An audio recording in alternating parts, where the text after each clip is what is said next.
All right, welcome back. It's still your number one talk station, 95.1 Nigeria Info.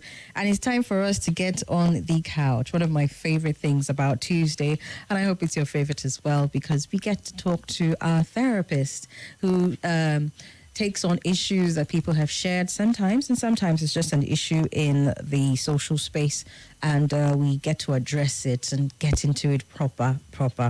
All right, it's still Somi here on 95.1 Nigeria Info. Yes, Somi short for Apena Somi. And on the couch today we have, as always, our therapist, premarital coach, counselor, wearer of many hats, doer of plenty, Coach Mayzy, joining us in the studio today.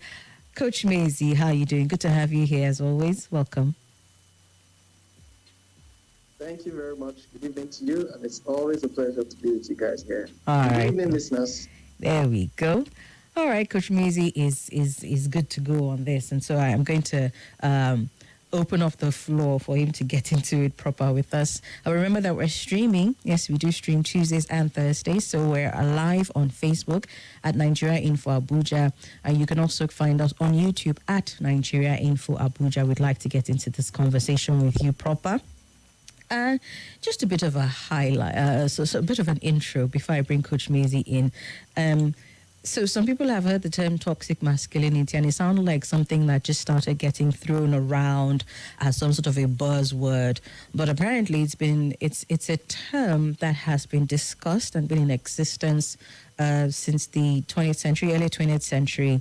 And basically, from what I understand it to be, it's a case of, they're pretty much the expected role that a man is supposed to play in society, right?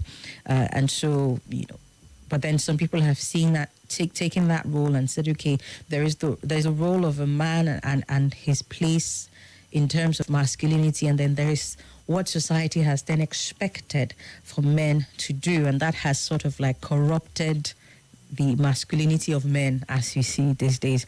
A very interesting conversation on why this topic popped up for us today.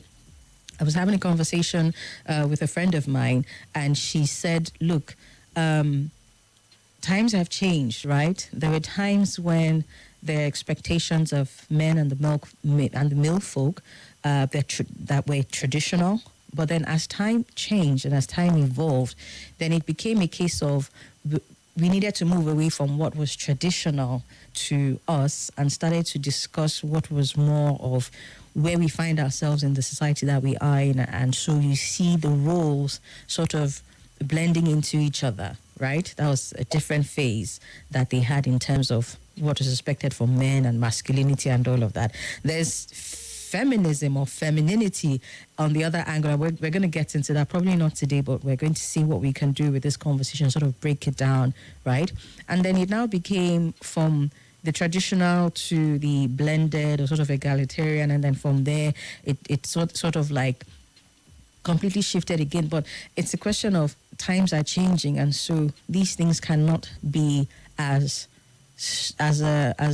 cast in stone as they used to be before.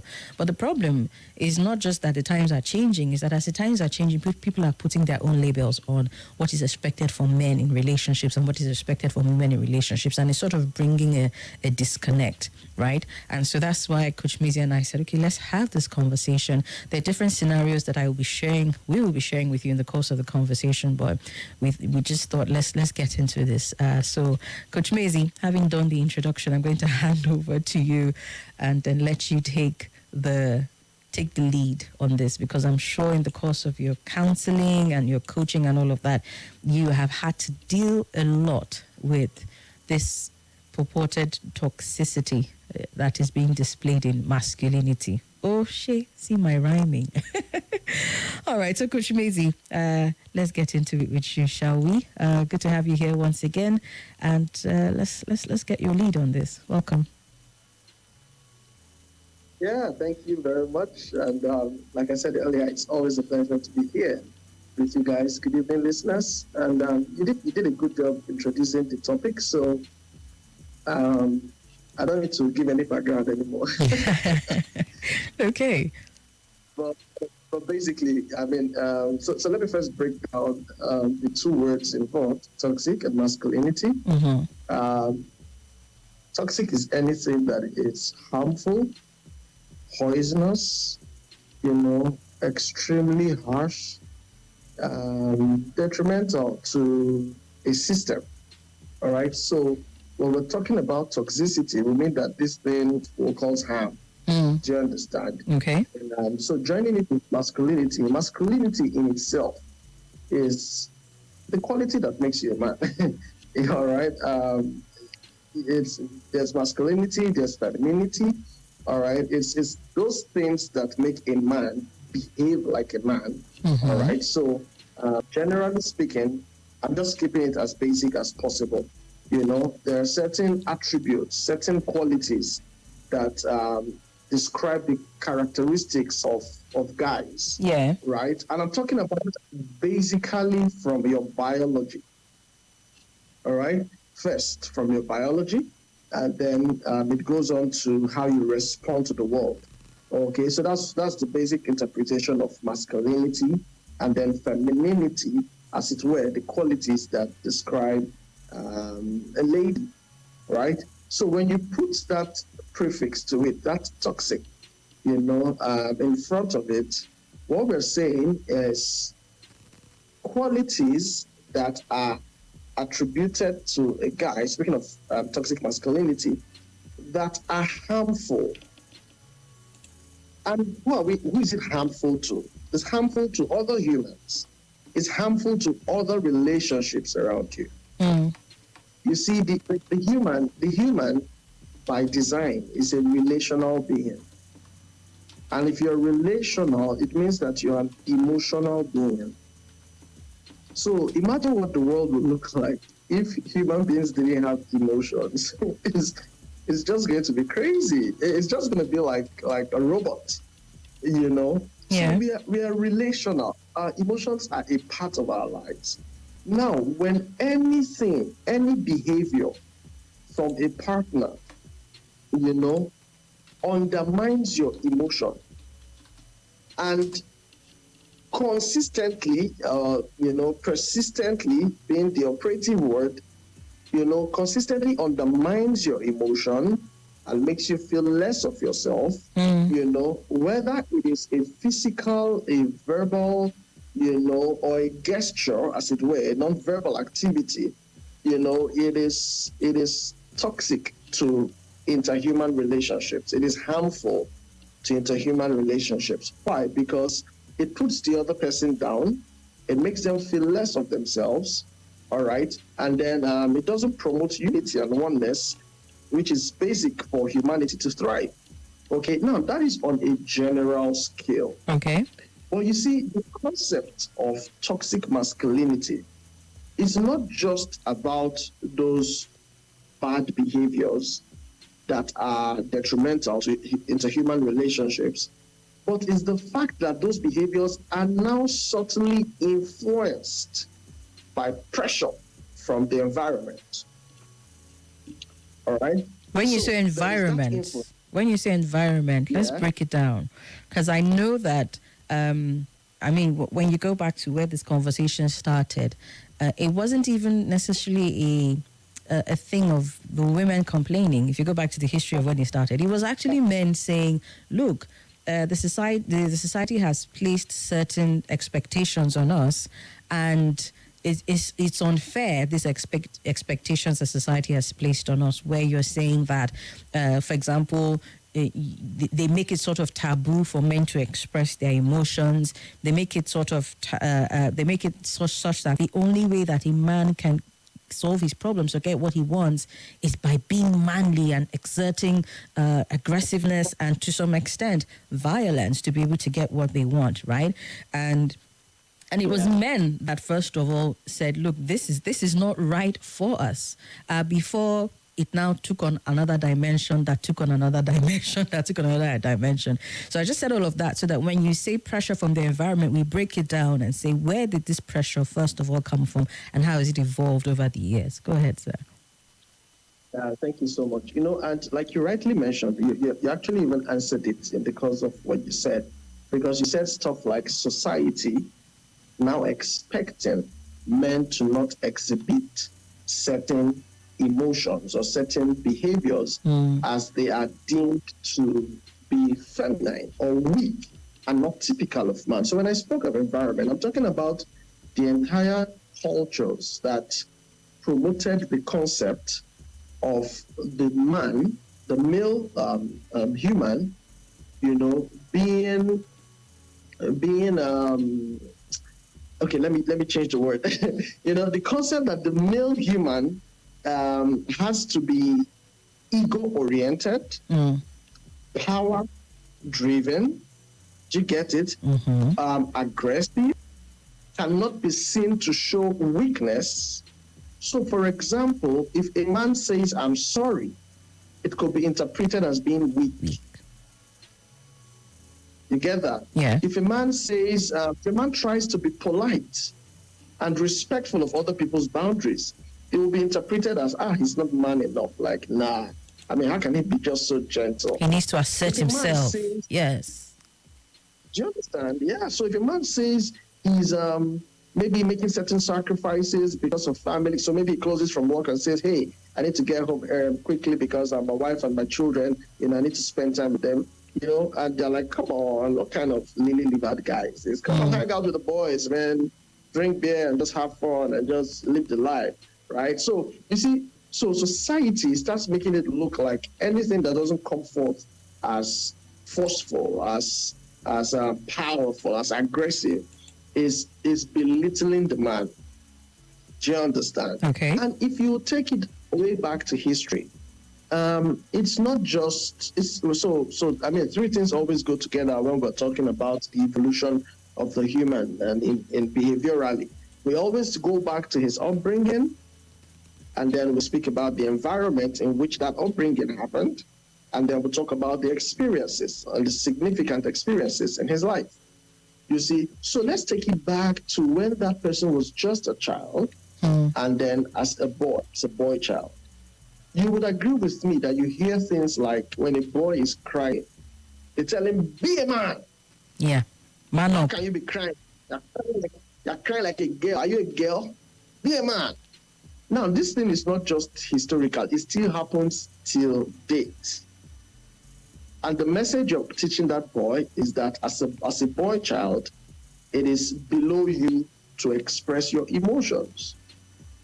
It is below, to express your emotions in a soft way, let me put it like that. Because they have absolutely no problem with you shouting and being angry and losing it and destroying the place. Now, that is masculinity. That's what we're talking about. You're the man here, right? But who is it helping at the end of the day, right? So you hear that kind of thing like, a boy shouldn't cry.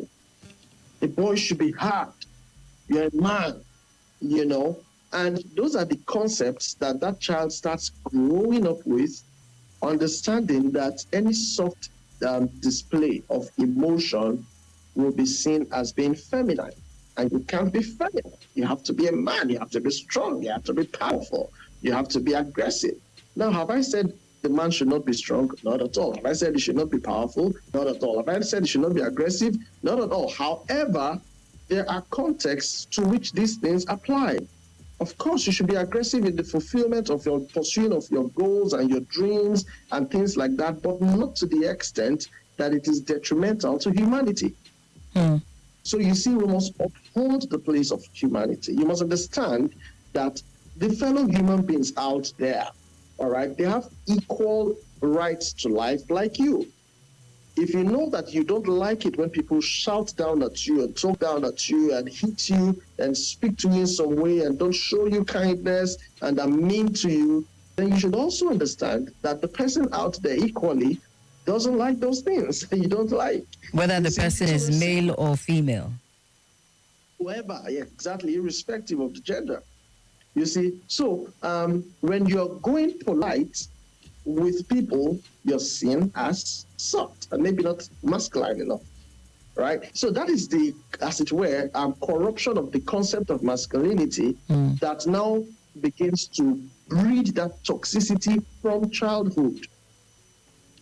From childhood. I remember one time, I was in primary school or so, and then this guy and this girl had a quarrel, and I tell people right from time, I say, don't get in a verbal exchange with a girl, she will beat your hands down. You can't juggle as much words as they can. Some guys are talented, some guys are give it to them, but I think they're different, right? Typically women are more verbose, something about the way God created women, So you get in an argument with a woman, she will beat your hands down. She reads more novels than you, all right? It just comes to her naturally. She's more expressive, she talks a lot more. So a lot will come to her in a minute that would come to you, the guy, in 10 minutes, not generally saying.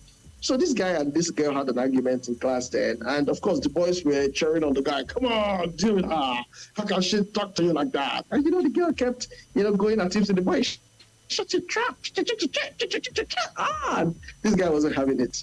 So all the guys pumped him up and said, you must do something about this. And after school, he cornered the girl when she was going home and gave her a dirty slap, and she fell on the floor and kind of fainted.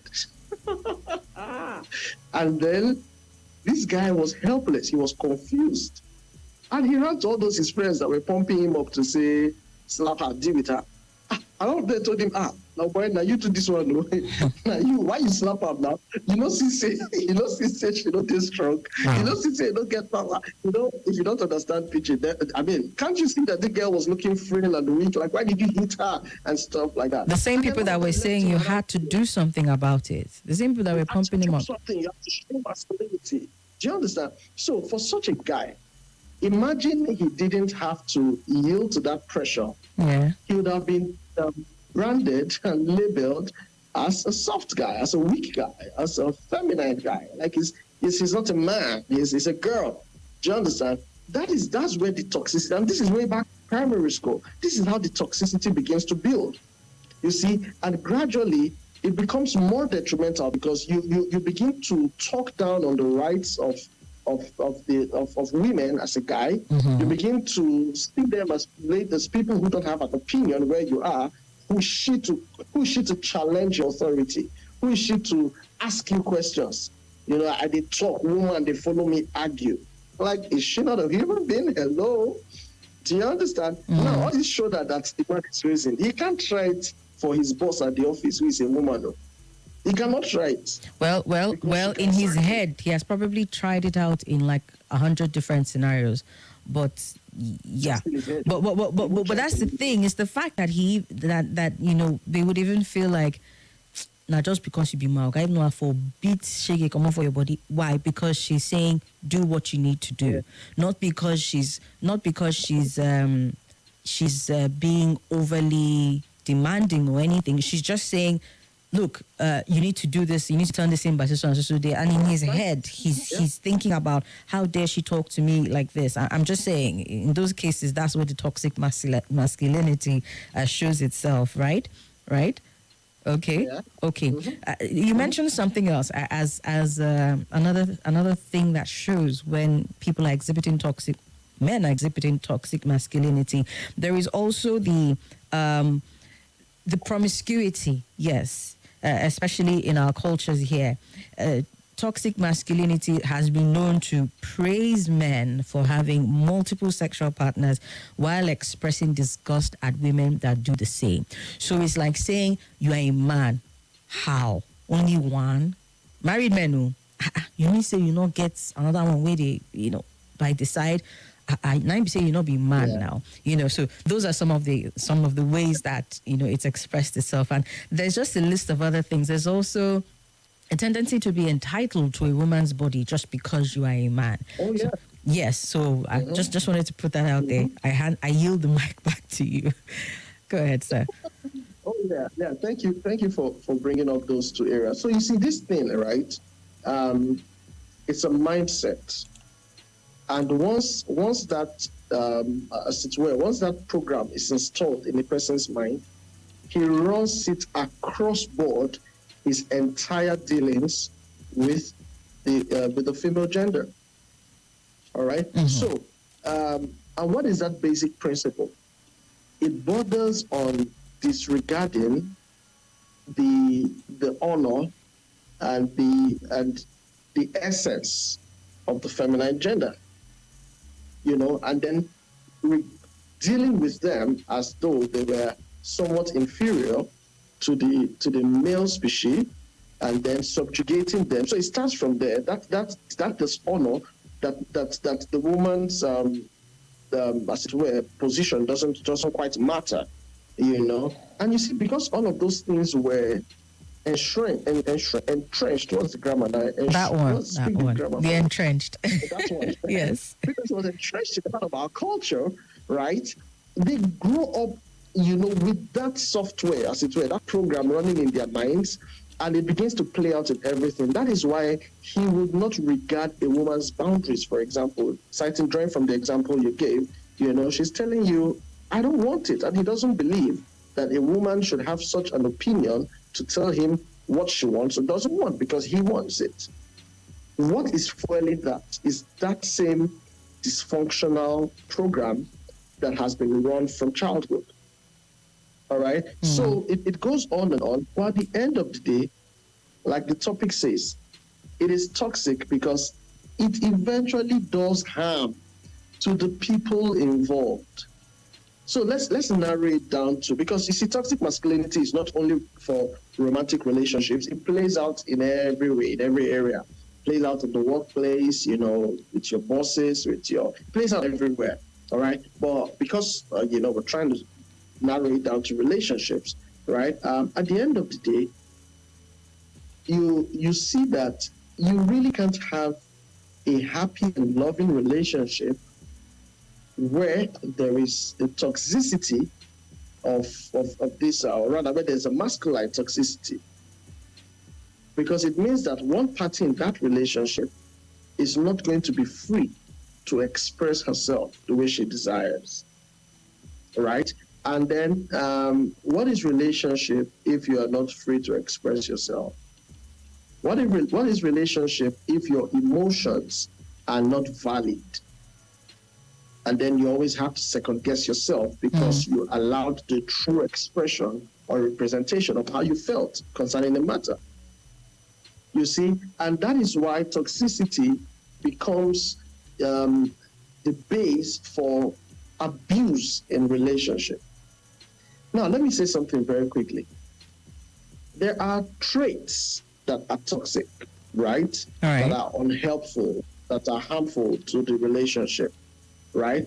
And then maybe those traits, for example, the person, it was just something about their upbringing. They didn't quite know that it was hurtful to someone else. It was just the way to go by. And then he starts falling in love with her, and every time he does that, this girl is angry. So, for example, a guy who grew up in a home where he had to always shout at siblings, shout everything. That's the mode of communication, loud voice, anger, brutality. And then now you're getting into a relationship with a girl. You're talking to her, you're raising your voice, and she says, hey. Why are you shouting at me? Yes. Do you understand? And at first he doesn't get it. Like any small thing, she could just talk and they shout. That's how my voice is. But Oga, the people that say that, did you hear? That's how my voice is. Elayo, check. I'm not shouting. I just have a loud voice. I'm not shouting. Now, while it may be true that you have a loud voice and you are not shouting, what you don't understand is that this is a lady you're talking to. She did not grow up in your yard where all of you talk by shouting at each other. For her, perhaps, grew up in a place where they were communicated to softly and lovingly, where they were polite and using courtesies. I'm sorry, thank you, please. If you don't mind, would you be so kind? Yeah, imagine a girl growing up in those kind of environment. Would you be so kind to pass me the mug? Meanwhile, in your own house, you always say, I mean, pass that cup. You don't hear me, just like shouting. Now, you do that to a girl who grew up in a place where they speak softly, and then she's going to let you know that, man, I can't work with this. This can't work, man. You're shouting, you're having a headache when you talk. Now, exactly. Now, if it's someone who really cares about her and regards her feelings and emotions, when she sufficiently highlights that area as an area he needs to work on, you will discover that with time, he will become intentional about getting it right with her or right by her. So it was a toxic trait, but it was not yet an abuse condition because He didn't know, it was just his normal. And when his attention was drawn to it, he started making amends and putting in the effort to be better, right? There is that one. And that is the healthy one. That is the good one. That's the person who is open to change and to being better. But don't forget that in the concept of masculinity, if his fellow toxic masculinity, I beg your pardon, if his fellow toxic people catch him behaving like that, they will tell him that he's behaving like a weak man. Because how can a woman be telling you what to do? This one, she don't already rub your head. She don't rub your head. You don't go like. She don't wash boots for you.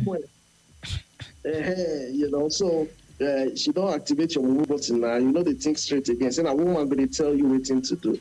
You see, and you have no idea the homes that have been destroyed because of that concept of a man, listening to his wife being seen as a woman controlling the home.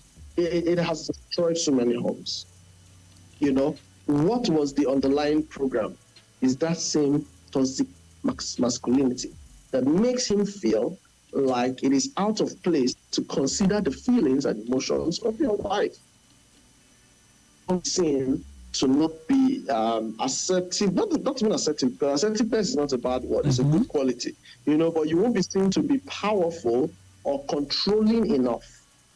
All right. So back to my example, I was just using that to differentiate that, and the behavior can be toxic, and it's not yet detrimental or hurtful or abusive, because when attention was drawn to it, the person started making amends.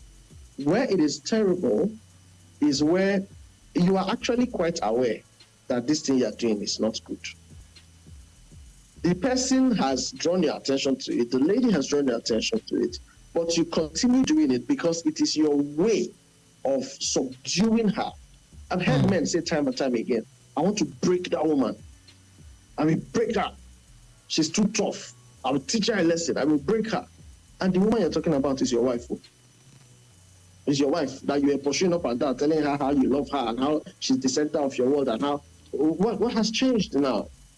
Because now you're married and you see that she's bringing all of her expression and energy, and you can't handle it. And that is not her problem. That will even take me to a completely different conversation on insecurity and emotional immaturity and things like that.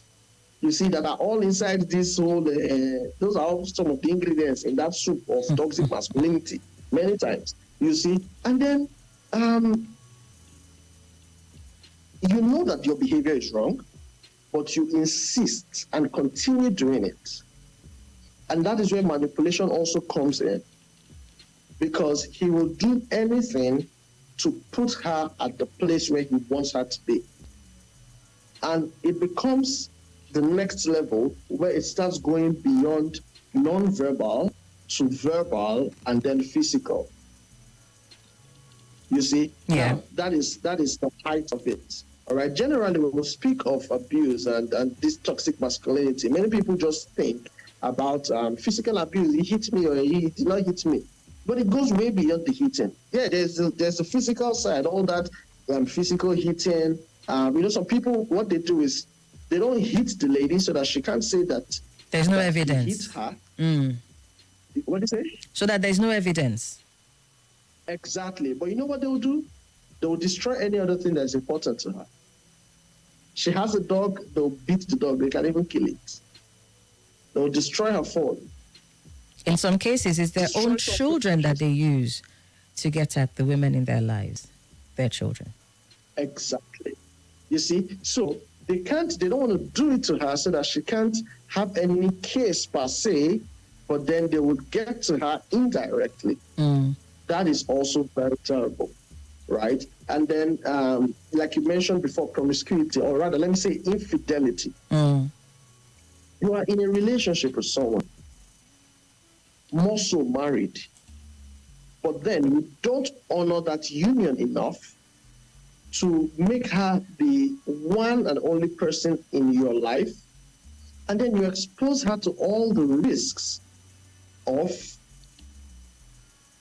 infections, embarrassment, emotional instability, and all the things that come with her finding out one day that you have other women. It's grossly disrespectful and dishonoring. You see, now those are the very loud ones that everybody sees and says, bad behavior, bad behavior. But there are other subtle ones. You see, there are other subtle ones. And let me give some examples. Do you know that there are some people that cannot go a day in their relationship, whether they are together or far away, without quarreling? Something must go wrong in their conversation. Something must go wrong. As a result of Sometimes this toxic soup? And so you see, like I said, there are many things inside that soup. There are many things inside that feed that overall bad behavior. Okay. Do you understand? So, for example, you called her once, twice, she didn't pick. And then you called her just when she got back to her phone and was about to call you back anyway, but you just happened to beat her to it. You called the third time and she picks. You can guess what that conversation is going to start with. Why didn't you pick up your phone? Where were you? Where have you been? Where have you been? Who is there with you? And then whatever she's trying to say already is a lie in his head. It's already a lie. So she's trying to explain, I had this meeting, what useless meeting is that one? I told you I was at the office now. I just came out of the boardroom to take your call. Which useless boardroom? Put on the video, let me see. And that's beginning of talk, or beginning. And this thing goes on every day or every other day.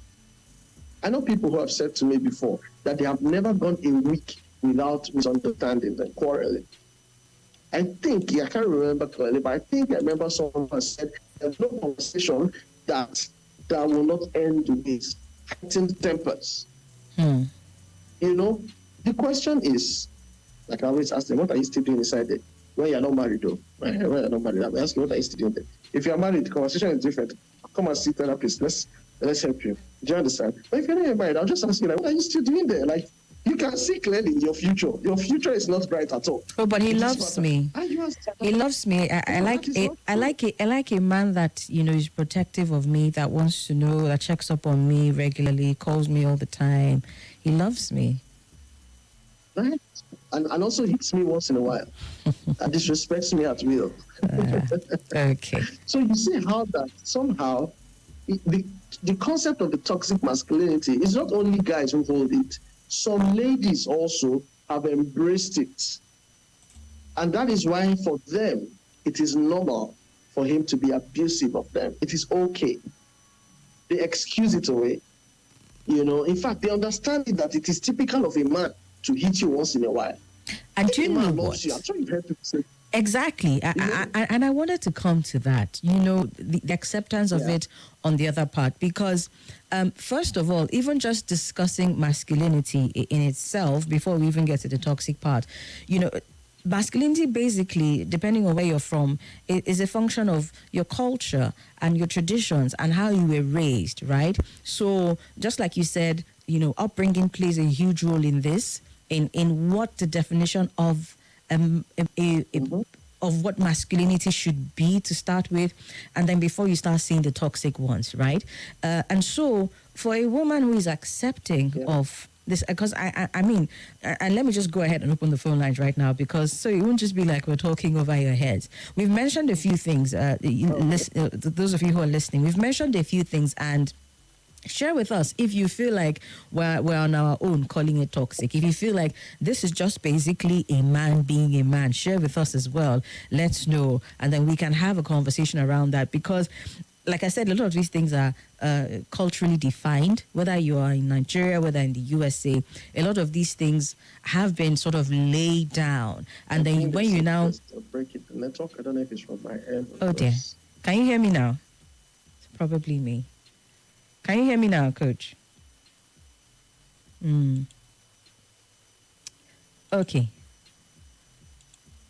Hey, Coach, can you hear me?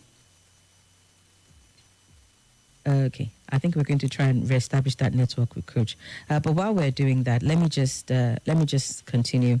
So I was saying, culture plays a huge role in this, and then upbringing also is another main determinant of what is defined as masculine, first of all, and then before we now break it down into what is toxic masculinity. And believe me, we're going to be having a conversation on the other end of the spectrum as well. But just to be clear, right? Just to be clear, call us and getting on the conversation with us. Do you think that what is being described as toxic, because Coach has shared a few pointers as to what could be the toxic version of masculinity, do you think that those things are not toxic, but it's just inherently what it is expected of men? Maybe your husband, your brother, and all of that. And I ask that because a lot of us grew up in homes where our brothers and the men in the family were not, our mothers raised them in such a way that it was the women that did all the cooking, it was the women that did all the cleaning. I'm not saying it happened everywhere, but in most cases, this is what we have. And so when I'm saying it's first of all a cultural thing, and then it's secondly a case of upbringing, we can rub minds on it and decide, right? And if you grew up in such an environment and it turned out well for you, share with us as well, so that it wouldn't be that society has labeled it toxic. Meanwhile, it had absolutely no negative impact on you, okay?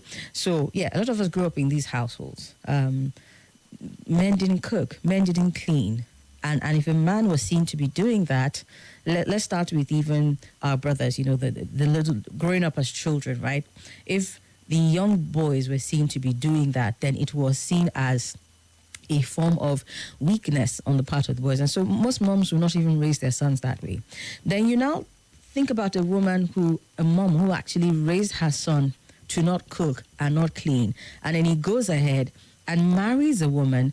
And then by virtue of the fact that times have changed and society has evolved, he now ends up cooking and cleaning, and is the mother that will come and rain hell on that daughter-in-law and say, what?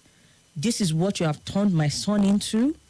I mean, these are real life stories that we see here. So, I mean, these things have been labeled as toxic, but share with us and let us know if you feel differently about it, okay? It's 0700 951 0000.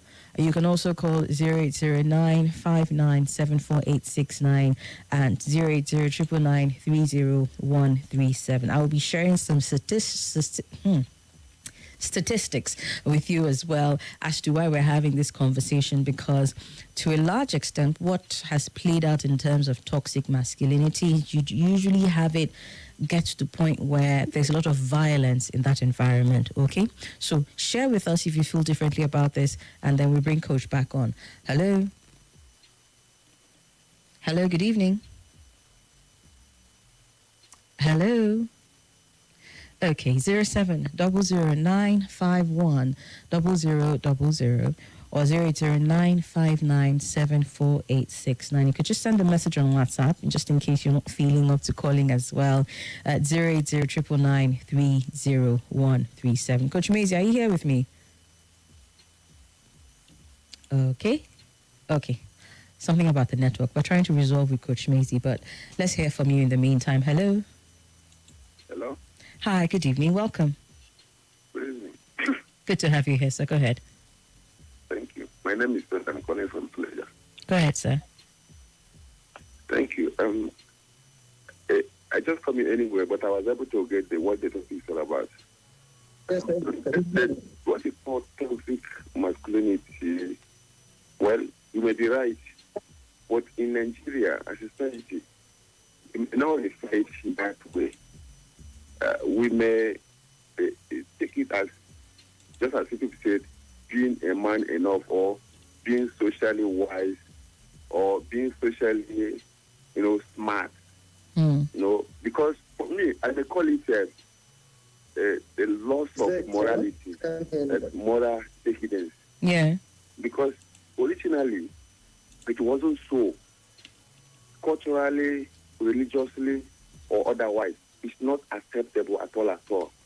Yes, there is particular, let me just say, character assigned to every gender or sexes. For example, a man, especially in Nigeria, when we appear in public, we are expected to behave in a class. So there's what I call social stratification, if you like. For example, when you are in public, when somebody look at you as a man, will let understand you the class you belong. You know, it seems when you are talking to somebody who maybe academically might have attend higher academically than you think you are. But the person first of all may look down on you because how dare you? Who are you? Mm. And I start asking, you are just rubbish. You are just from the slums because I'm more educated. However higher than you. So, therefore, you can't talk to me like that. Even though both of us we are men. Understand? So some are culturally oriented, characters. Example, maybe you are from part of Nigeria, and you come elsewhere and want to exhibit the kind of character you are assigned to from your own culture. Understand? So, but for there, they may think as you know this is not acceptable here. Okay. Understand? And you as a man, you say a woman cannot do this in our own area. It's not acceptable. Yes. But when you see other people treating women in that way, you say no. The women, they don't have the right. They don't this. They don't that. So that's why sometimes I see it as if we are multicultural society. Mm. If you like, so Nigeria, because I'm talking about Nigeria, first of all, because this is where I was born and grow. I don't know everything. Of course. So now, Nigeria, we see ourselves as how we are trained. I mean, the social class you belong. All right. You determine who you are. True. In the public, in society. Okay. So that's what in toxic area. If you let me go to toxic area now shortly. Okay, very quickly, sir. Area, yeah. If you appear toxically in public, you are regarded as a smart boy, smart man. You are wise, even though that is not. It's condemnable in the area of your morality. In the area of whatever culture you think you belong to, it's not culturally acceptable. All right, in the public, you will be looked at as a wise or you're a smart man, even though they have degraded or cheated other people in one way or the other. Okay. So that's what I think is the kind of you accept it, and it's not against the law. Thank you. All right. Thank you so much for sharing, sir. He just basically still touched on some of the things we had already said in the course of the conversation. Some of these things in terms of the area of toxic masculinity are basically societal pressures and constructs, right? And then in some cases, it's from the case of how the person was brought up. And so we're trying to say, look, we need to have conversations around these things, because when we're able to recognize these traits for what they are, then it helps us to have better relationships. Coach Mayzy, can you hear me now? Yes, I can. Can you hear me? Okay, I can hear you. Thank you so much. I think we'll take one more call and then we'll come back to you. Hopefully the network does not play something funny. All right, then. Hello, good evening. Hello, good evening. Yikes, I don't think this person can hear me. Are you there? Hello? Okay, all right then. That one didn't quite work out. Damak Bamshak sends in a message, watching from Port Harcourt. Thank you so much. Gabriel Rafa Doi says hi. Hi back to you. Uket Thomas says hi. Somi, my favorite color. I'm watching and following the program all the way from Idu. Good to hear from you, son. Good to see you. Also, Francis Namani says, keep up the good work. And yeah, that's about all that we have in terms of messages. So again, just like I said, just in case you have a differing opinion on the conversation, feel free to call in the phone lines or send your message and we'll take it. But let's get back to Coach Mayzy. All right, Coach, we have been talking about some traits. Maybe we'll share a few more traits before the stream ends and then see if we can take any more conversations around it. Clearly, this is not going to, we're not going to be able to touch on all of this, all that needs to be said today, but let's share some traits just in case people are wondering, if they're in relationships with toxic people who are exhibiting toxic masculinity, or even men who are listening and saying, look, maybe something about what I'm doing can change, but do I even know that I am exhibiting toxic masculine traits? So share with us some other pointers to that, if you would. Yeah, thank you so much for that. Let me try and run through a number of them very quickly. Okay. There are people, if you're in a relationship where you're always conscious of yourself as a lady, like what you say, how you say it, you always have to think and analyze and be sure is this the correct one, because anything and everything you say always comes with a consequence. And that consequence always aims at, you see, I'm saying always because it has to be persistent, right? It has to be a consistent behavior from that partner. It always demeans you, invalidates your emotion, attacks your self-esteem. You see, these things I'm saying are traits of toxicity, all right? You're practically walking on eggshells because you don't know the one that will be, that you don't know what you will do that will be accepted and the one that will not be. You see, you don't know what you would say and he would go off angrily, so you're just practically on eggshells. You're not sure of what of your position, of the state you are in that relationship. You see, those are signs of toxicity. Also, you feel unheard, unsupported. Your feelings are not recognized, are not honored, are not validated. One other quality that goes very closely with this is that you begin to blame yourself all the time when something goes wrong.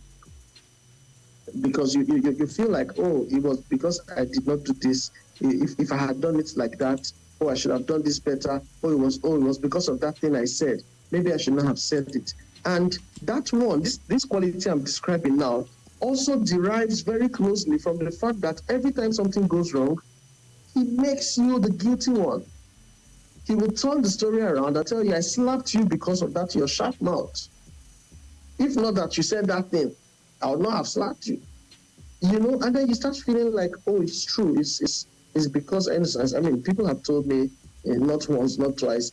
Oh, I know myself. I have a very bad mouth, so that's why he's beating me. I'm like, okay, so since you know that you have a bad mouth that is always causing them to beat you, unless you have sworn the rest of your life that you just want to be beaten, all right? Why don't we start doing something about it? Why are you complaining that he's hitting you when you have accepted and justified to yourself? Because you see, the terrible thing with justifying a bad behavior is that anything you justify, you empower it. You see, so once you're justifying that, oh, this bad behavior is because of that. So you're empowering that behavior. You don't actually like it. Okay, quick question there, Coach, before you continue. You just described a particular trait and you tended a lot towards manipulation. But isn't that what you see with a narcissist as opposed to someone who's just being toxic in his masculinity? Coach Mayzy? Oh, goodness gracious. Okay. The internet is not favoring me today, but I hope he heard that, and I'm hoping he can address it. So, yeah, we'll definitely reestablish the connection with Coach. Can you hear me? Can you hear me, Coach? Oh, wow, yeah. I'm back. Okay, welcome back. I can. So I asked the question. I said, yes, I can hear you now. Yes. Okay, so I asked the question. I said, you described a scenario that was showing a lot of manipulation in the relationship. And I was saying, isn't that something that you see more with narcissists? Or can we say that narcissists, when they're male, shows up in terms of their masculinity as well? I don't know. I just heard a lot of manipulation in that scenario, and I was thinking about a narcissist. Okay.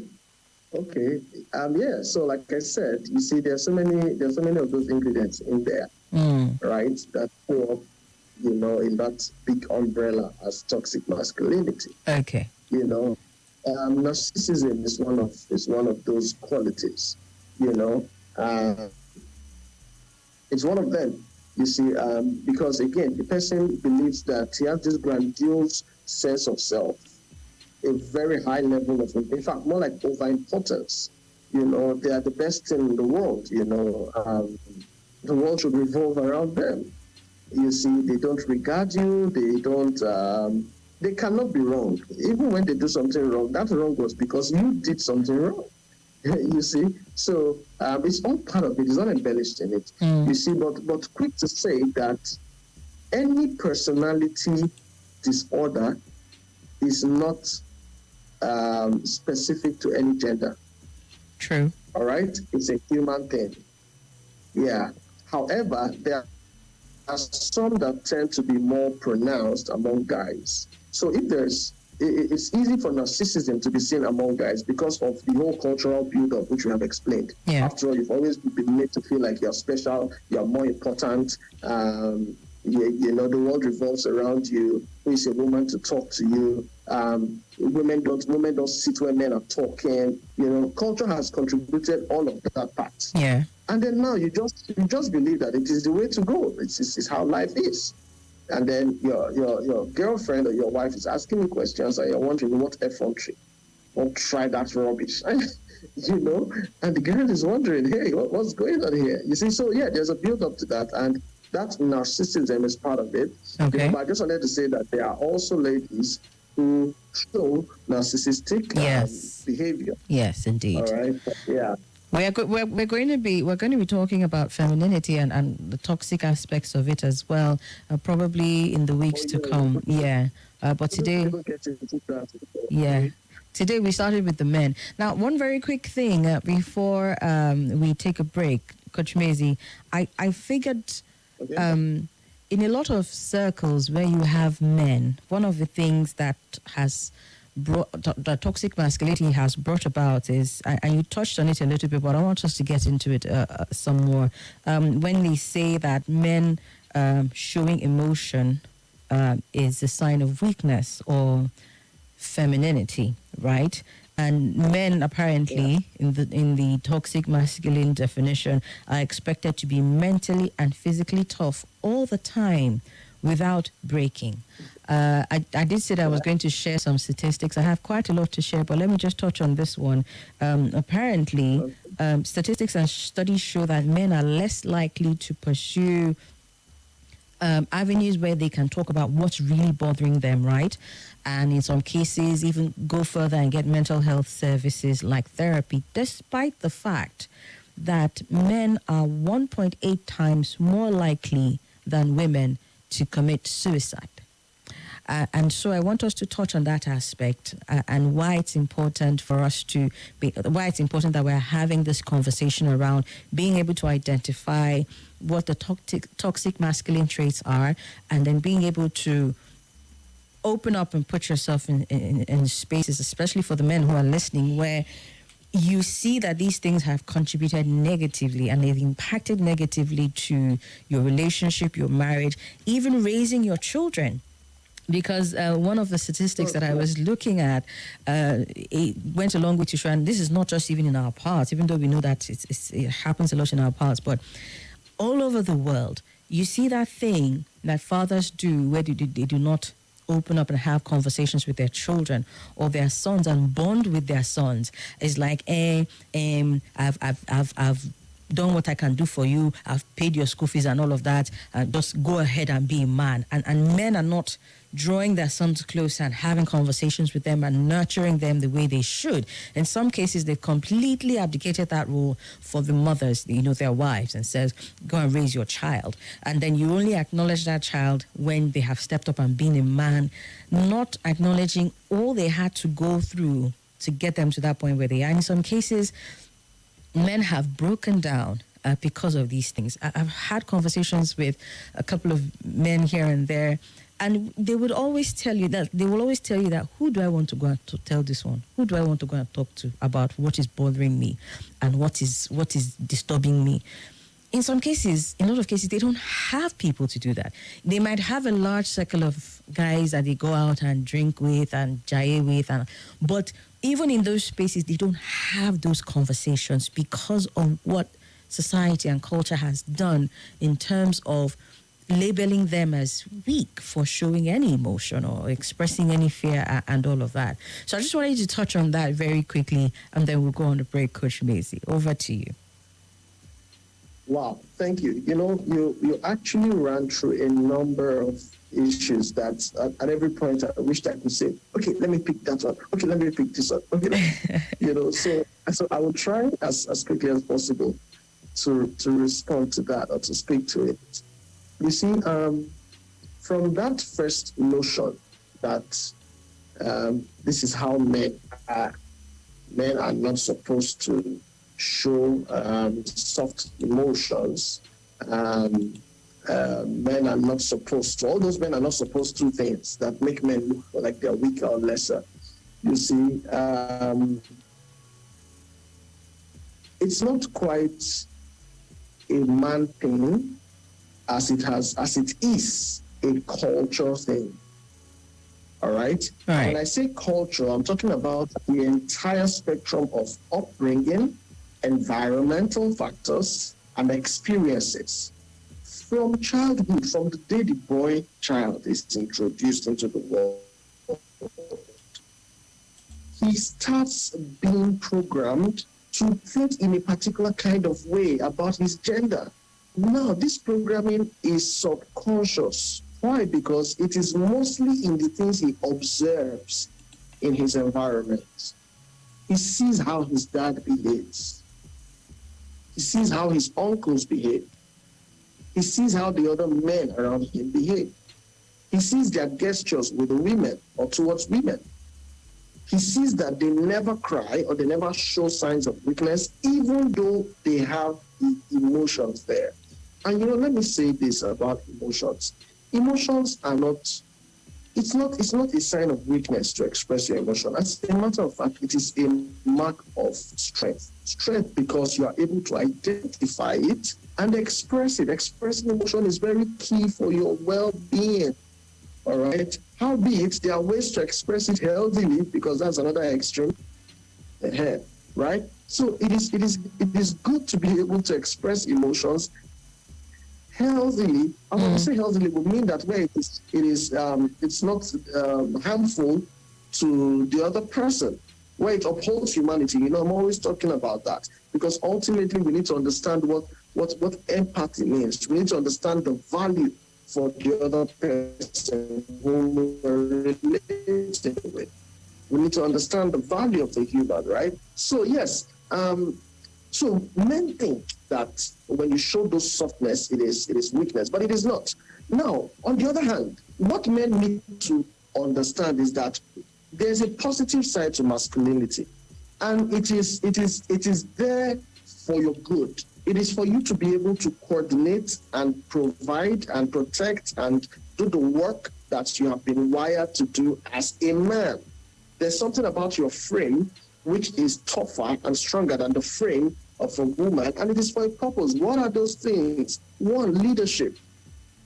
You see, you're supposed to be the leader. And leadership here is not just positional, all right? It's about responsibility. People who stay only on the positional level of leadership, according to John Maxwell, are operating on the lowest cadre of leadership. All right, so we're not talking position, we're talking about responsibility.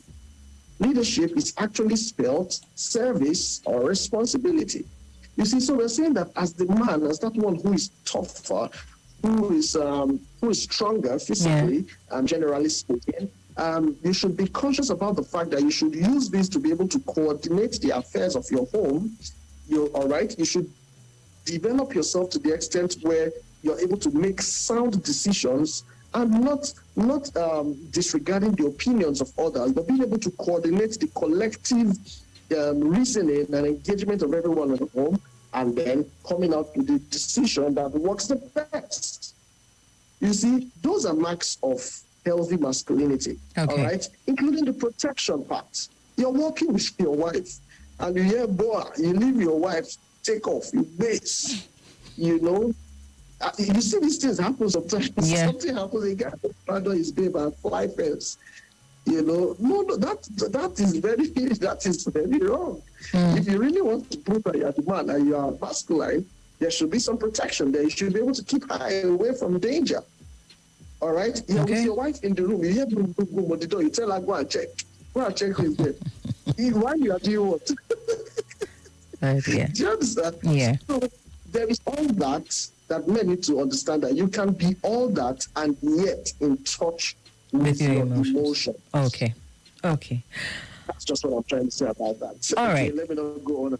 Oh, no, you will go on and on, but after this break, let's take a quick break, and then when we come back, the conversation continues. We are discussing toxicity in relationships, starting with the masculine end of it. Like I said, we're going to be getting into the other end of the spectrum, but definitely not today. We need to go on a quick break. When we come back, we are going to be wrapping up with Coach Mayzy on this conversation. So stay with us. Feel free to ask your questions as well, and we'll address them when we get back.